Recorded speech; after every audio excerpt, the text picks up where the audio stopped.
I think we already are. Oh, somebody was? Okay, excellent.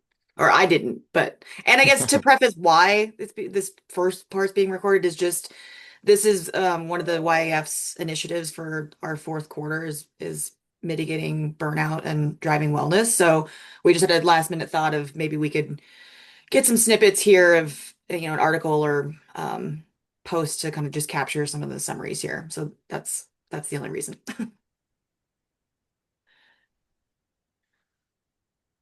That brings me into the introductions. So I'll quickly introduce them, and just so you guys know, this session came about from one is the topic of the Young Architect Forum, one of the focuses this year, and that's what she meant by YAF. A lot of you probably don't know what YAF means. It's the Young Architect Forum, which is a member group within the American Institute of Architects, so the AIA. And we're a part of that. And I've known Kaylin for quite some time, and Lauren and Sarah too. We've met throughout that. That said, I'll introduce each one of them. But I'll tell you right now, just from the get-go, they are badass individuals that wear many hats and really have made the experience of being part of the YF rewarding and meaningful, beyond just having the AIA right next to our names. It's a group of people that it's a community that becomes a family over time. So that's it. I'll start with Kaylin. So Kaylin is an associate principal, Semple Brown, leading with empathy across mixed-use residential office, hospitality, and adaptive reuse projects. Her life has led her from Canada to Louisiana, Minnesota, and Colorado. Wow. Providing diverse perspectives on people, place, and design. She is, as I mentioned, active in AIA at both the state and national level. She served as Colorado representative for the YAF 2022-2025 and will serve as the YAF Strategic Vision Director for 2026-2027. Kaylin is passionate about supporting emerging architects and advancing the profession. Another kind of shameless plug about her, she just won the Young Architect Award of Colorado, right? Yes. This year. So that was just revealed recently. And that's really, really amazing. Really badass. Again, like I said. Lauren is an architect, BRR Architecture. She works primarily in the industrial sector to help her clients develop a resilient and reliable supply chain. Really amazing word that came more became more important after the pandemic, for her clients and their customers. From a young age, she has been exposed to the building industry. Those experiences made her more informed about the life and career of an architect. She tries to use her early career journey and experiences to support her peers in all aspects of their goals and endeavors. Active in AIA, both at state and national level as well. And she's serving as the Arkansas Young Architect Representative, 2025-2027, and also established and serves as the ACE affiliate of Arkansas, 2025-2028. So what's the ACE, by the way? So people wouldn't know what that means. Yeah, I can explain that one. So it's people from the building industry, whether that be architects, contractors, engineers, any tradesperson, goes and works with high school students who are interested in pursuing careers in those fields. And they mentor all these groups of students throughout the school year on a project. So one student can talk to an architect, engineer, and a contractor and work through a fictitious project to develop it from all those different points of views. So they are ready to go into college or apprenticeship or whatever. They can sometimes decide that building construction is not for them. So sometimes they go and make better informed decisions for their careers and not wasting a whole bunch of money on college for a degree that they're not interested in. Um, but if they do want to pursue any path through architecture, engineering, or construction, then there are also scholarships available for the students who go through this program. So it's a national program. But, yeah. Excellent, excellent. Now, I do not have a bio for Sarah right here in front of me, but I'll tell you real quick. She's the current chair of the Young Architect Forum. She was actually leading the community, I think it was before, for the Young Architect Forum, within the committee. And I met her back at the beginning of my YAF endeavors in St. Louis.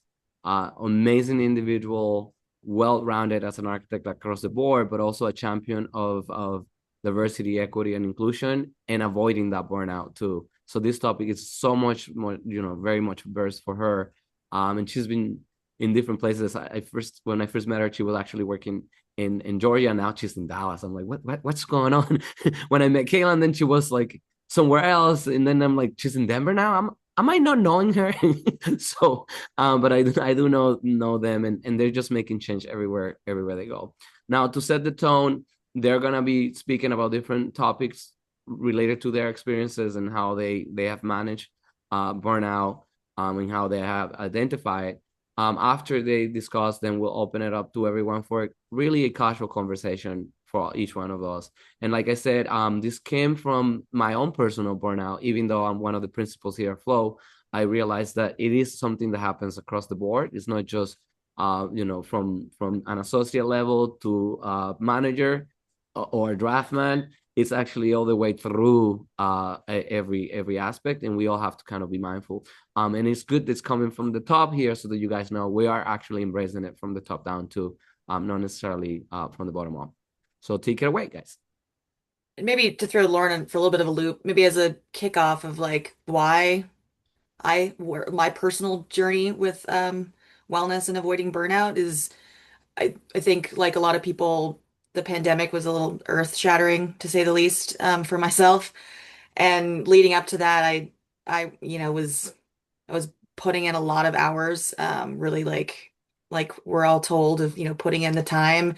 And then all of a sudden the world stopped. I'd gotten thrown onto a massive project, got put in charge of being the project manager for it. I felt extremely in over my head. The client was demanding, the schedule was aggressive. We were working remotely, trying to manage that. And, like I said, while the world was falling apart around us, that went on for a few years of just pretty intense workload and stressful environment. And then poof, project went on hold. And I had a little bit of an existential crisis of like, I've poured so much of myself into this and like gone. So generally, like I said, pandemic, but on top of like having this insane momentum and then just having the carpet ripped out from under me really made me start to think, like I need to be taking care of myself outside of Kalen the architect because at any point in time, I don't hold the purse strings for these projects. So really trying to take care of myself and my life outside of, like I said, Kalen the architect. So that's my beginning journey, I guess, into this. Yeah, mine, it was not quite, it was a little bit after COVID. I was still in school during COVID, so I only graduated in 2022. So it's only been a few years. But I, it was, it would have been in 2022 because it was my last semester. I was in a design build studio, which I'd been in a few semesters past. Um, and this project is in Hot Springs, Arkansas, for if you guys can look it up later, but it's in a garden. The school owns the property, and we had some timberland clients come in. They wanted to build a forest education center since their business is forests. So I was really invested in this project. I'd spent summers and semesters, long nights, worked with my friends throughout the night. Like we pulled all kinds of all-nighters. It was that you have that school mentality and you're putting everything you have in this. Um, but the kicker with all that was that it was happening also in my senior year or last semester of school. So I'm also trying to find a job. I'm trying to figure out where I want to go with my life because I had no idea. I had a lot of different opportunities open to me and I could not narrow it down to where I wanted. And then my professor and I got into a bit of an argument because he didn't feel like I was putting enough time and effort into something when I was putting in these countless hours and everything else, but I was also trying to find a job. And then realizing I'm about to be in the working world, I want to enjoy some of my last bits of college. So we had this big all-out brawl argument, and he ended up taking me off of all the front client-facing parts of this project, since it was a real project and they were having students work through it. And so at that point, I had my first ever kind of anxiety panic attack, and it really freaked me out. But ever that was kind of my moment when I was like realized this job, this career is not, there has to be a balance. There has to be something that goes back and forth on it. And me and my professor were good friends now. We had a conversation about it. He didn't realize everything that I had going on, and he was looking at it from the project and business perspective and realized we are still students. We are still doing all this other stuff. So um, that was that was my eye-opening moment. So I had it even before I was in the professional career. Awesome. Mhm.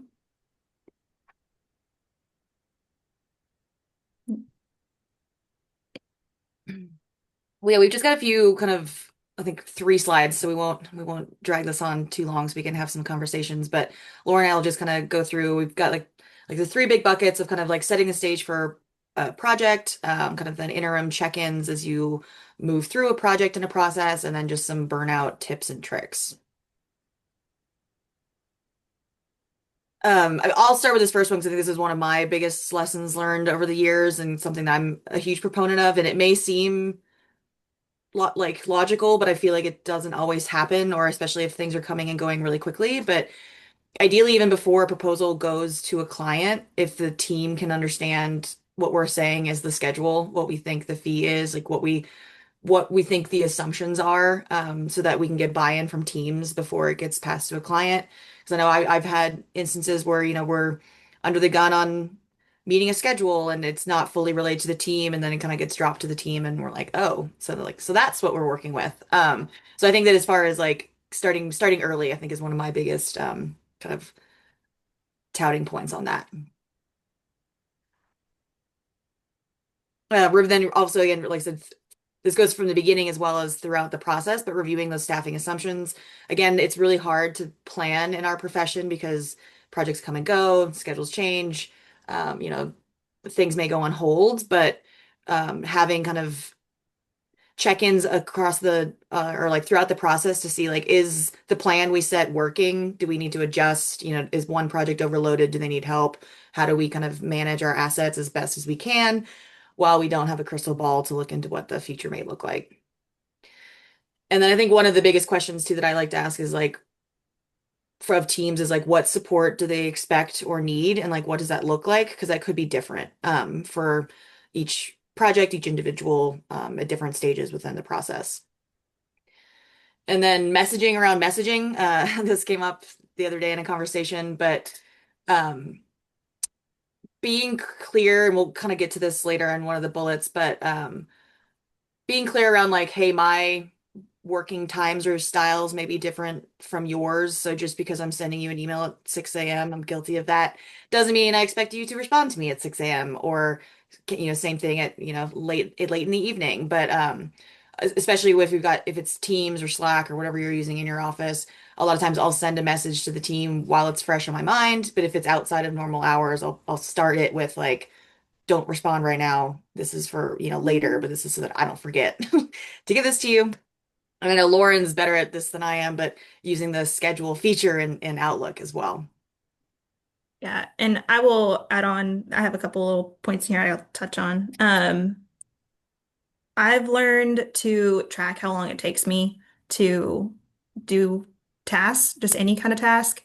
Because I'm not in a role where I'm assigning staff members or I'm doing a whole lot of that. I'm the person doing the work. I'm more of the project manager. So, but I do need to go and request if I need, I've got one person under me.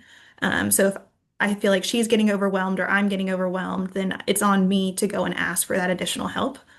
Um, so what I've used even before I got into this project manager role, I've always kind of tracked, it'll take me 15 minutes to write this email, or it'll take me this long to do this. And that's always helped me present my case, if it need be, if I can put some data and numbers to it. which is my other point, is that if you can bring anything to support your any hard data points and numbers to support your argument, if you are asking for more time on a project, a client is way more willing to give you that time if you're like, hey, I've got X, B, D to do, and it takes me this long to do X, but I can't do X until I have B and D done, which I'm still waiting on this person to get B and D, and then it's so much after that. So it's if you can explain it to them and take emotion out of it, a lot of times you'll get what you want, especially when it's setting the stage for the project and setting that schedule, both as the person doing the work and the one managing those doing the work, or even talking to clients. Is there anything else on this one, Lauren, or no? No, those are my points. Feedbacks and check-ins, and like I said, similar to the first slide of like before the project starts, reviewing the schedule and understanding that things may change. But reviewing, yeah, staffing assumptions, getting teams buy-in and understanding like, is this doable? To Lauren's point of like, if someone, a project manager or a principal in charge is making a schedule without understanding like it's actually going to take maybe twice that long to get that task done or that phase done.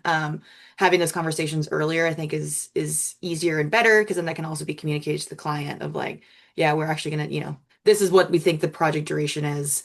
But also I think, yeah, identifying those like critical path items of like, if we don't get X, we can't, do Z. And I know here in Denver, our biggest obstacle sometimes is the city entitlement process and clients not understanding that, we don't have control over how long it's going to take the city for our projects to sit in a, in a review cycle. So I think, yeah, communication just around like data and this is what we need in order to get from step A to step B, is also helpful.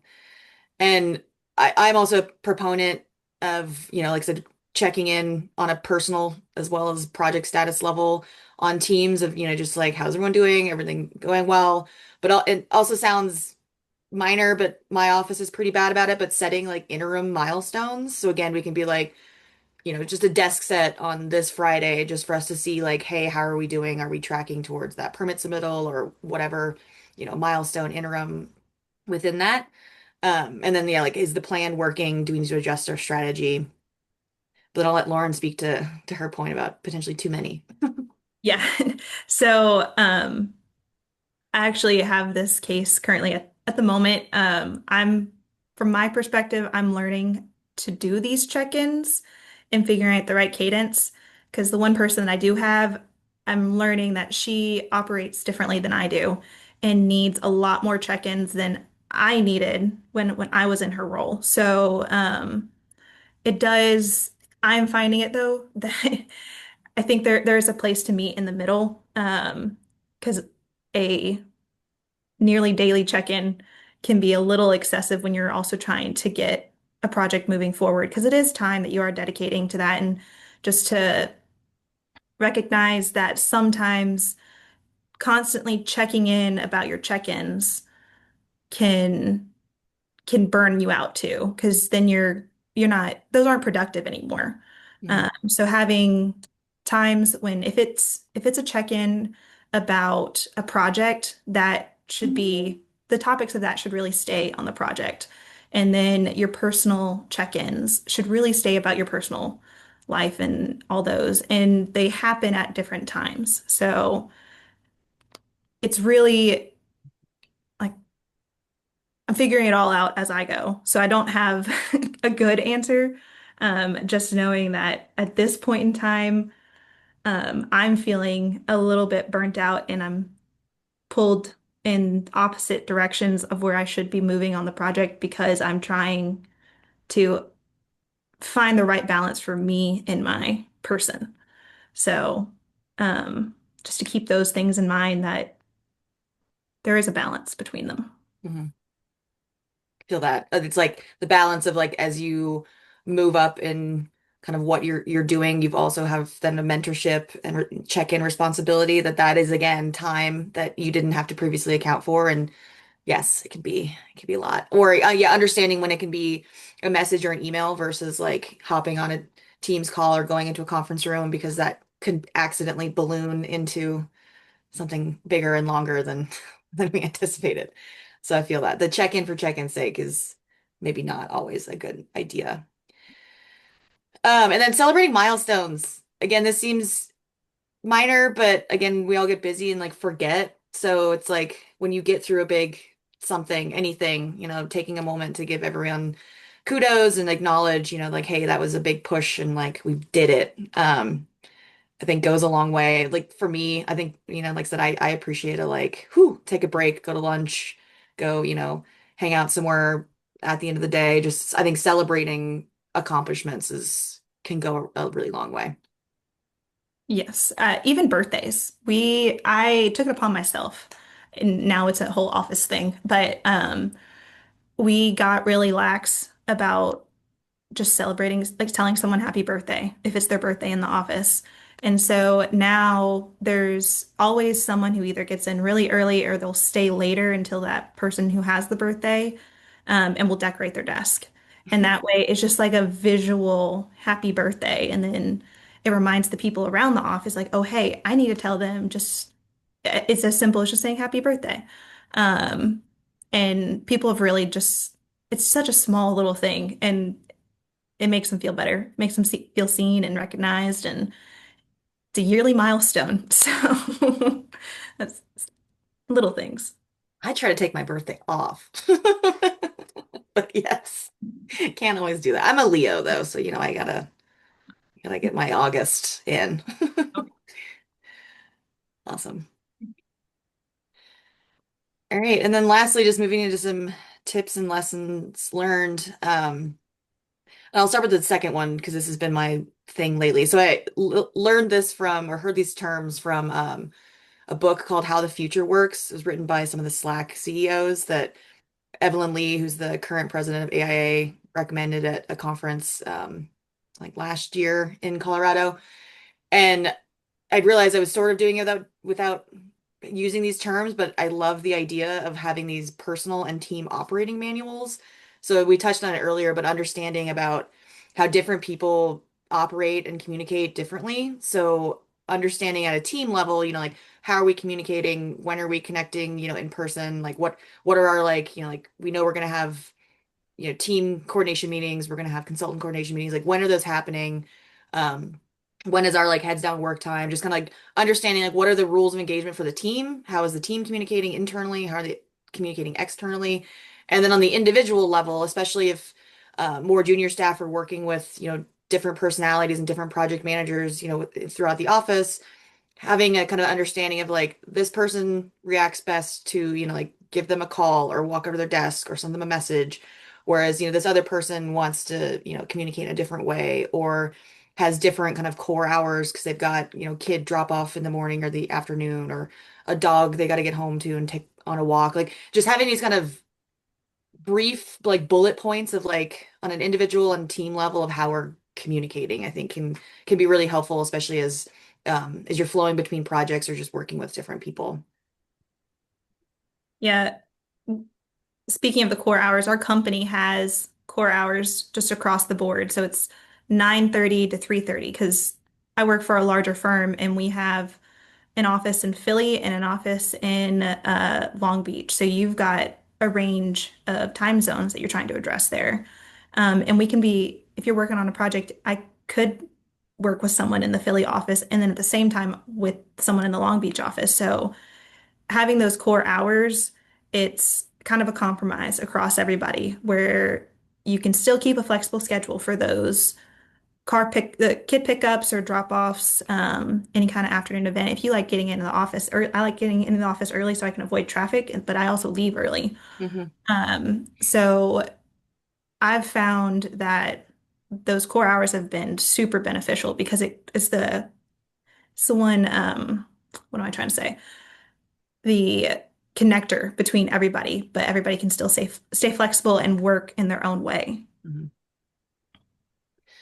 And then the personal boundary, again, this was one that I learned during the pandemic, I think through burnout, but setting setting a like, personal boundaries can be good. Understanding like, so, deadlines in life get in the way, but communicating again with your team of like, hey, I've got yoga, or I've got to go walk the dog, or I'm taking a dance class, like just letting people know like, hey, this is like a semi-immovable thing in my life that like, if possible, can we work around it? I think is healthy, can help, carve out that time for yourself. And like I said, share it with your team so that they know. Like, there's a woman in our office that like every day at lunch, she's got like an hour and a half carved out, and she's like, don't bother me. Like, I'm gone. I'm working out. Like, this is the only hour and a half of the day that like, don't call me or I won't be in the office. Like, I am working out. And I think people can respect that. Like I said, generally, like we can work around, someone's thing. But then communicating it and modeling it, for people in the office and the team, I think is a helpful tip. And physically blocking out that time in your calendar because it's a huge thing. Um, I am someone who will refer to your calendar, and if you're not available, I won't schedule a meeting or I won't call you at that time. But if it says you're open, it's free game. So definitely block out those times. Um, and just your boundaries can change. I know when I first started, I wasn't sure what boundaries worked for me. So once I figured that out and I realized I want to protect my weekends, I'm willing to work extra during the week and stay late if I need to, but I'm really not willing to compromise my weekends.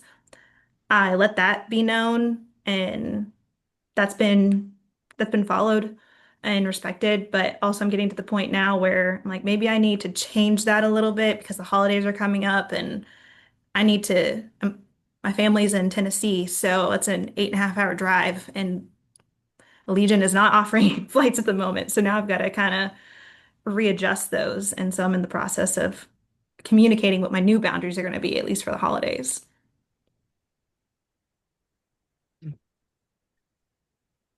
Well, I think that's it for our kind of front end piece.